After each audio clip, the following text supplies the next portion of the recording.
Alright, this is the second devlog for a game I'm really excited to show you. It's a 1 to 4 player online co-op game where all the players are driving the same spaceship. So you control the ship by going into a room and now activate the room. So in this one you can see I'm playing the blue character, it's here in the middle, and I can wobble back and forth. And if I walk into one of these red rooms, if I choose the one at the top left, uh, then this one fires a gun, and you can see as I move around, it changes where the gun's shooting. So if I kind of shoot this alien ship that's coming around, I can move up and down to shoot him like that. Or if I move into this purple room, uh, that will drive the ship. So as I go up, then the ship's going to turn that way, and if I go back down, the ship's going to turn in the other direction. Um, but the game gets really interesting because you can customize what rooms you have, and this gives you loads of decisions about your play style. Do you want to have lots of guns but maybe no utility rooms? Would you rather have rooms that add shields to your ship, or forgo the shields in favour of drones that repair the ship and holo medics? Uh, will you and your friends want lots of people in engineering to give you various bonuses around the ship? Or maybe have more classic roles like one captain, one shields, one engineering, one weapons. And on the topic of selecting rooms, their location is important because they get damaged. So uh, you might want to put all your weapons uh, around the edge of the ship, but then they're going to be easily destroyed, and that you would leave you without the ability to attack back. Um, Also, if one person's on weapons and uh, they want to only do weapons, you don't want them to keep on having to run from one side of the ship to the other. So it's more convenient to keep all of their rooms near each other. And we've been playing with different ship layouts because you unlock ship layouts as you go, and different ships will have different stats and layouts that will impact how you play and what works for you as a team. So a ship with a thicker hull, more defence, or a slower ship that might have more rooms, or maybe just a more simple ship with an easy, more convenient layout so you can get between rooms really quickly. Uh, so much is changing every day. We're less than 30 days into the project, and already it's coming together really nicely. It's fun to play. I just want to go back and look at some of the things we've added in the last 5 or 6 days. So back out to the menu. Okay, so you can see my brilliant main menu here. Obviously, this is all just to help me test, but you can see some interesting and cool features. We have Steam support, so you'll be able to quickly join your friends and have Steam lobbies and invites and all that good stuff. You know, inviting people just from this menu. Uh, we've also added bots into the game, so uh, you can't always play with a full team, so it's important to have some AI bots. It doesn't matter if you're playing one player or have a team of three. It's nice to be able to have a computer player just to fill that empty spot. Also, a key feature will be the ability to have many people on the same computer. Uh, we might have two people on this computer, both using their gamepads, and two people at a friend's house, both on the same computer using the same keyboard. And you can all join in on the same ship from just those two computers. Uh, so let's have a look at the shipbuilding room now. So this is where you'll be able to customize your ship, and I just want to go through some of the new rooms and also some of the old rooms that we haven't spoken about yet. Let's start off with the bridges. At the moment, we've got 3 different bridges. There will be more in the future.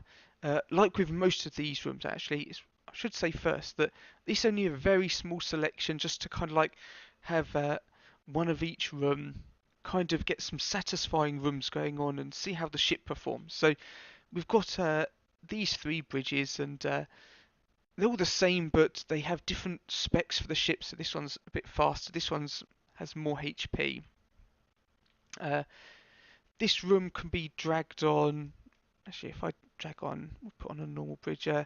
So this one, it's a bit of a logistics room. It gives everyone on the ship a small increase to their movement speed, just a tiny one, but over the course of a whole game, it will probably mean you manage to get in 2 or 3 extra rooms.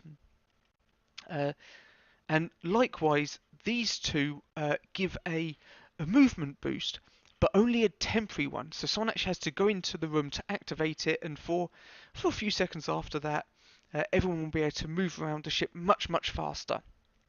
But it will wear off. And then this last room for the captain is to trigger boosters.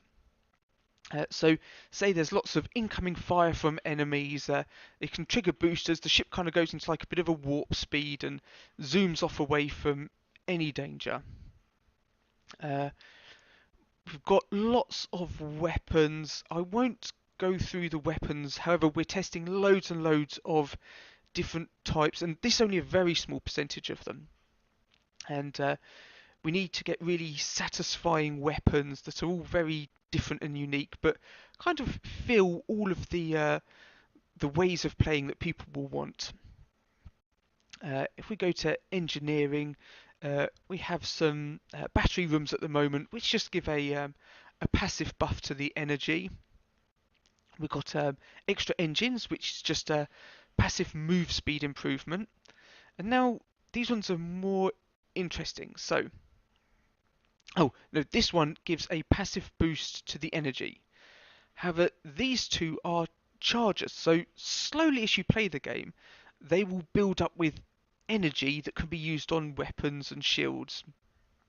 And by going into the room, you'll release the energy from this room and give it to the rest of the ship. So that's the same with this one.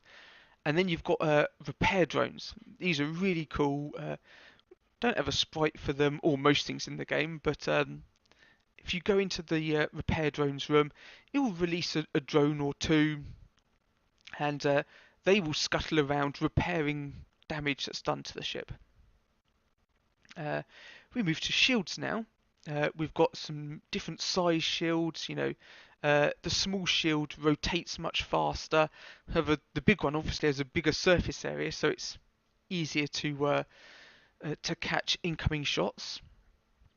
We've got a medibay, which can be used to heal yourself. So if you're in a room when that room gets damaged, it will do a bit of damage to the player. So the medibay just allows you to go and heal off that damage. However, we also have the holographic medic. That's more interesting, where if lots of people on the ship have had damage, one player can go to the holographic medic room, and that will spawn this medic that now runs around the ship, healing the players. But just because these weapons have been categorized as weapons and these ones are categorized as captain, there's no reason why the captain can't get out, go into the holographic medic room and activate that, or someone on weapons can be like, oh, I'm going to need some more energy, so they can go and use one of the energy chargers rooms, and everyone will be running around the ship trying to, do all the tasks. The thing that's taken up the most of the time this week has been adding in the computer players.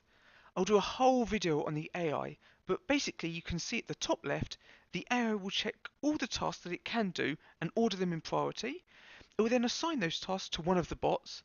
The bot then needs to work out how it gets to the room and what it does when it's in the room.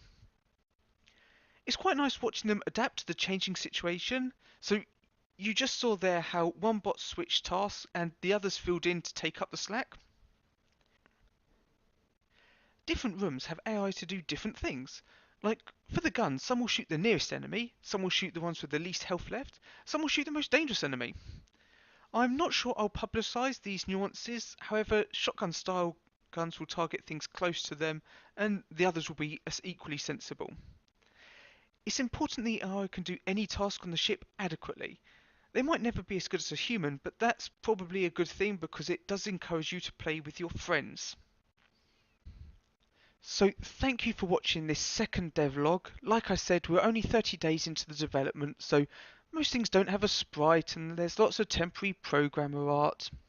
But This has been Ship of Four. I'm David Strachan. I'm the designer and the programmer, and I've been making this with Dex Chimino, who's done all of the art. Well, all of the good art, all of the bad placeholder art, that's all been done by me. Thanks for watching.